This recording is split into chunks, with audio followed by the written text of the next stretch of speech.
Thanks for tuning back in with Built J. Today I have a problem with my 98 Honda Civic. It's the same for a 96 to 2000 Honda Civic. But I have a rear wheel bearing problem, and I'm going to show you why. So when I had the wheel on, the wheel is now off. But I can show you pretty clear as day because this is really bad. So I can show you if you come over to your drum, or if you have a disc setup, but I'm going to be showing you on the drum, but you can do this on any setup. But you want to wiggle. Let's see if I can get a good. That's not just the drum moving, that's the actual whole wheel bearing. So it's moving, and it's not supposed to. I'm literally pulling outwards.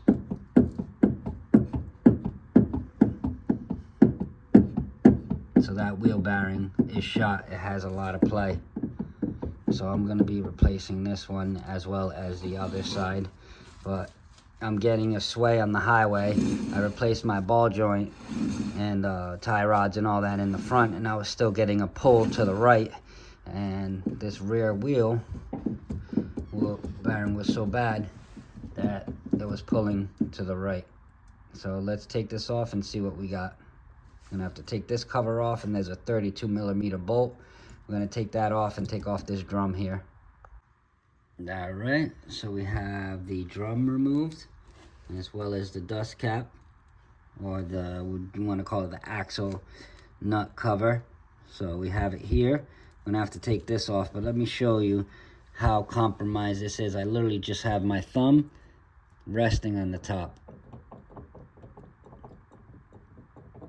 No harsh movements at all. You could pull up or push on it.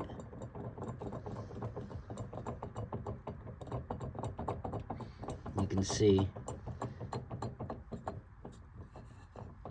that is definitely compromised, and that is not safe. So we're gonna go ahead and replace this now. I'm gonna take off this 32mm, and this should kind of just slide right off. Here's the other side. I was like, you know what? I'm going to do both sides while I'm at it. I didn't really know how bad this side was, but I took a guess. I was like, if one side's bad, the other side might be. But check this out. You hear that?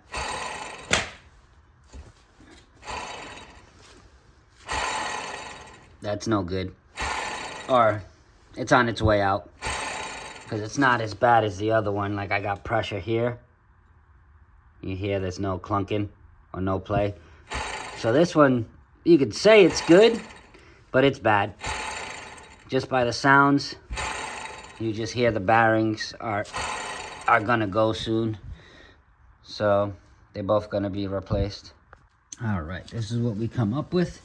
Once we take it off, you can see there's two bearings just hanging out, and there are the rest all over the floor. So this is the new one. So when you take it out, you're either going to take it out like this with this collar, this race on, or you're going to end up taking it off with it off. So now you're left with that. So this is stuck on this. So I would use PB Blaster or WD-40, you know, give it some shock therapy, as I like to call it. Hit it with a hammer and a flathead or something. But if you can't get it off, you're going to have to heat it up.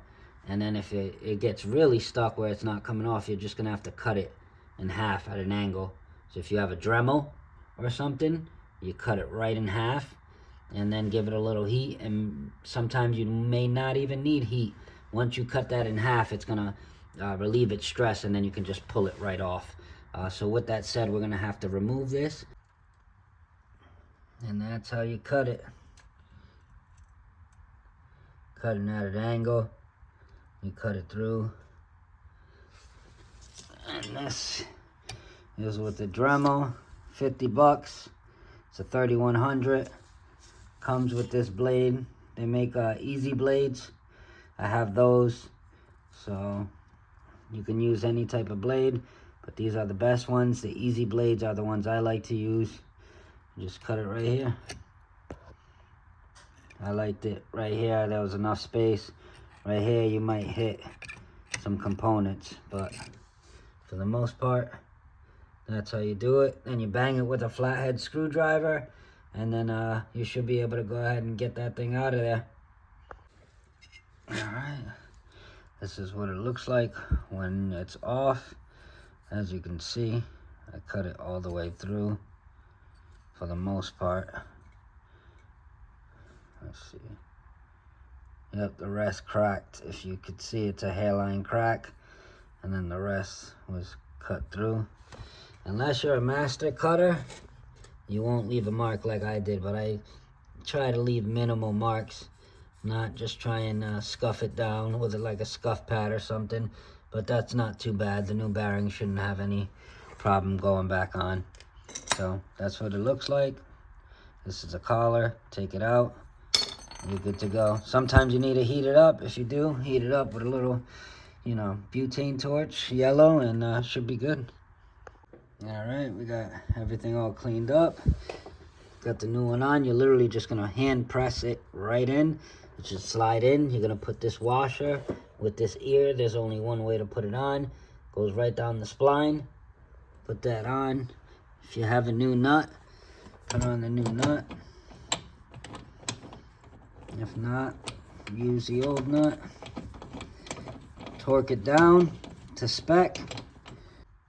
Alright, we got the new wheel bearing in. Got the nut tightened down. Go ahead and pinch it down. Put the drum back on. Make sure it spins. Doesn't lock up. Make sure it definitely doesn't have any play, which we know it doesn't. Besides right there, which is normal. That's the drum and the spindle lug nuts play, which is normal. But yeah, that is it. I'm gonna go ahead and do the other side. All right. So this is the other side, driver's side. This one came out complete. So let me show you. This one I pulled off by hand. Let me show you how easy it should be. Let's say you live on the south where there's no salt and it's nice. Weather is good. Rust is low. I'm in New England, so I get a lot of snow and rust, and everything is a pain in the butt to take out. But safe to say this was not. So I'm going to do this with one hand. That's how easy it should be. You should be able to slide it out, slide it in, put the lock nut on with a lock washer, the washer and the nut, and that's how easy it should go on. Put on your washer, and then your nut, torque it down to spec, and you're all set. Your wheel bearing's good to go. Some of them use ABS, some of them do not. Mine doesn't, but it had an ABS ring on the spindle. Doesn't matter. Most of them are interchangeable, so it doesn't matter. So this one did not. It's not a big deal. As long as it fits the spline correctly, it's not too loose, then you should be good to go, and you will be all set. If you found this video helpful, as always, like, comment, and subscribe.